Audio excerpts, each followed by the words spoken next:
Come on in. Hi, Cameron Allen with SalesForce. Nice to meet you, Cameron. My name's Will. Nice to meet you We too. spoke on the phone, right? Yes, we did. Awesome. Do you mind if I take a seat? Absolutely. Great, thank you so much. Here, I'd like to give you my card first off. Thank you. Thank you. So, I heard you got some big plans coming up this weekend. Is that true? I do, yeah. I'm really excited. I'm going down to Gulf Shores. Oh, great. That sounds fantastic. So I know that you're going to be catching a flight pretty soon. Is that correct? Yeah. What are your plans for this weekend? I am actually going to Florida to see my grandparents. That's exciting. Yes. So it should be good. A little family reunion. Absolutely, yeah. So it should be fun. Yeah. So I wanted to confirm, we still have the 10 minutes that we talked about earlier? Yeah. Okay. Sure thing. Perfect. Sounds great. So just to give you a quick rundown kind of what we're doing today, I'm just going to ask a few questions, get kind of a feel for what current system you're using, what kind of needs you have, what wants you have, so that then I can go back, formulate a system that should fit your needs perfectly. Absolutely.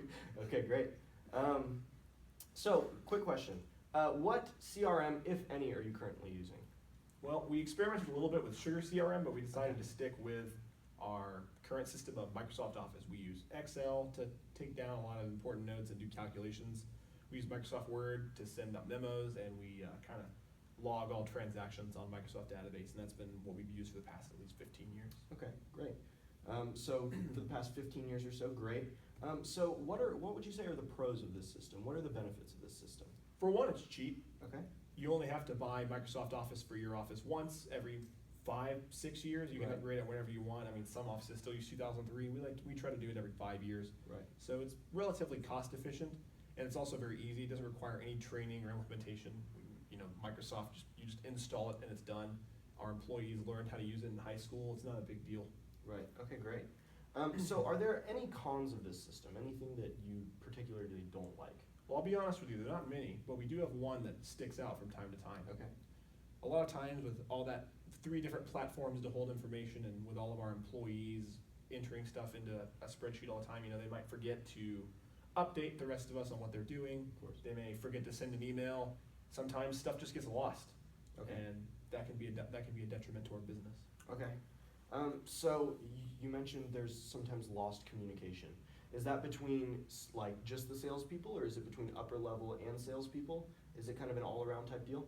I would say it's most common among our sales team with each other, but it can happen with upper level and lower level as well. Okay. So you mentioned that it's very easy to train employees. Yes. And in fact, there's almost none required. Exactly, because most people come out of college or whatever it is with knowledge already on the system. If you haven't figured out how to use Microsoft Word by the time you're out of school, you're in trouble. I Very don't know true. why we hired you. Very true. So how many employees do you currently have? Under me specifically, we have about 20. Okay. And what about upper level? There's 3 other upper level managers with me. Okay, great. So in the near future, do you see yourself expanding at all? Do you see the company expanding possibly internationally?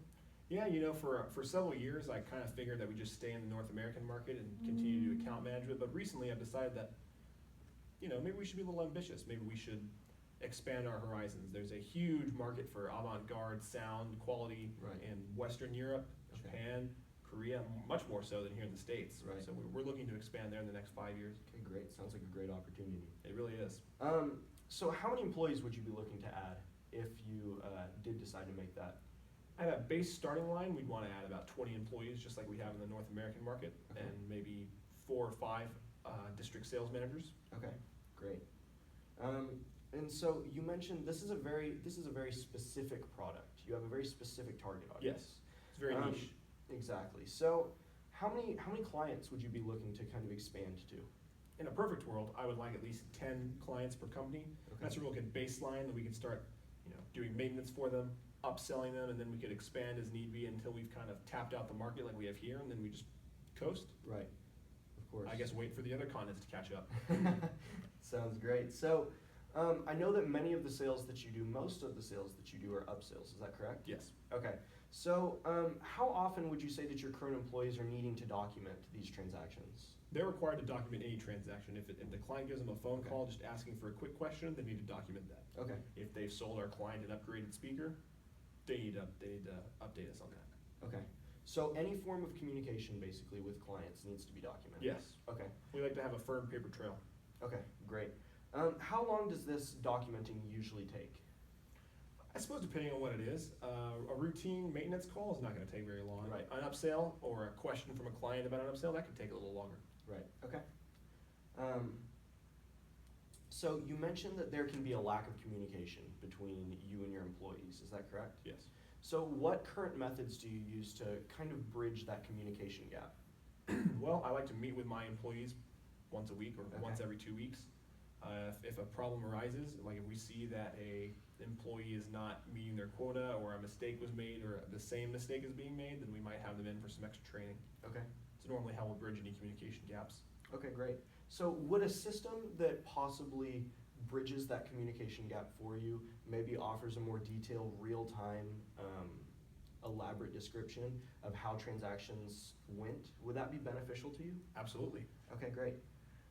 So if your employees spent less time logging and more time out in the field, would that be something that's effective to you as you're looking to expand internationally? Yes, absolutely. Okay. When we're going out, I want them out in the field as much as possible. It's gonna take, to get our brand out there, especially since we're a foreign company. course. It's gonna take a lot of smiling and dialing and groundwork, so I'd course. rather not be in the office at all. if I Blood, can sweat, help and it. tears. That's right. Okay, so you mentioned that I think you said once every 2 weeks, 1 or 2 weeks, you meet with each of your employees to kind of keep track, check in with them. Is Yes, that correct? that's correct. Okay, so if they have an issue while they're in the field, do they normally just give you a call, or do you usually wait until they come back to be able to log their transaction? Yeah, they'll normally call their district sales manager, whether that's me or one of the other three, Okay. and they'll let us know what's going on. Okay, great. So how do you feel, other than bridging the communication gap, maybe allowing your employees to spend more time in the field rather than in the office, how do you feel that a more efficient system would benefit you? Well, like I said earlier, the more people we have out, the better. I think that anytime we have a communication breakdown or we anger a client, we are risking losing business, so Right. I'd like to minimize that as much as possible. Right, of course. And have any of those communication gaps, have any of the kind of customer problems that you have, has that ever caused internal tension in the office? I don't know if I'd say internal tension. I mean, every now and then someone will grate on someone else's nerves, but I don't think it's a huge overarching problem. Right, okay. So if a salesperson seems to be lacking and maybe they're not making that close that you would hope that they were making, how can you pinpoint and target exactly what they're doing wrong? Is there a specific Well, that's way hard that to you go say. about that? So normally what I would do is ask them if they'd record a video of themselves on this software we use called HireView. Okay. That way I can see how they're doing and what they're doing wrong, and then I can kind of send them a video of what I think is a good way of going about whatever they're messing up on, and hopefully Right. they're able to rectify the situation. Okay, great. But if it's a live transaction that's happening, I would not be And- able to see what's going on now. okay, so you're saying that possibly something that would allow you to see that in real time would be something beneficial to you? Absolutely. Okay, great, The more information I have, the better. great. Well, perfect. Thank you so much for your time today. Absolutely. Yeah. That's all I've got for you today. Hopefully, maybe next Wednesday. Would that be okay for you to possibly meet at, Next Wednesday works for me. let's say, 11 o'clock? I'm gonna need you to do one. I have a meeting at 11. Okay, 1 o'clock. 1 o'clock works perfectly. Great. That works All right, great. Mr. Allen, thanks for Well, meeting with thank me. you so much for your time. I Sure. really appreciate it, and I'll Absolutely. see you next Wednesday at 1. Here, I'll have my secretary walk you out. Great, thank you.